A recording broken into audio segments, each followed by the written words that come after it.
Hi mga mommies, recommended nga ito na gamitin to sa mga kids or babies nyo para nga hindi sila magka-floor, hindi sila magkasakit kapag nilalagay nito sa damit nila. Mommies, joke lang, joke lang. Alam ko ang daming nagbabash, yung mga nag-affiliate ng ganto or kahit anumang brand. Pero kasi before, newborn pa si baby, nag-hoard ako ng ganto. Actually, 3 nga yung klase na nandun sa likod namin. Naka-stock na lang. Hindi ko na siya nagagamit kasi yung isa doon, ang tapang masyado, talaga hinahati ko siya into 4 pa kasi sobrang lakas ng amoy niya, which is hindi ko recommended kay Isa kasi nga may eczema siya. Ano to, antivirus.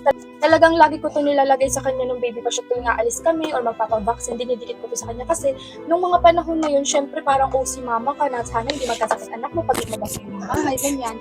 So, ayun nga, napabili ako ng mga ganto, pero yun nga, bago pa man ako mag-affiliate or bago pa man ako mag-start ng pag-video nga dito sa TikTok is may nambash na sa akin. Alam niyo ba kung sino?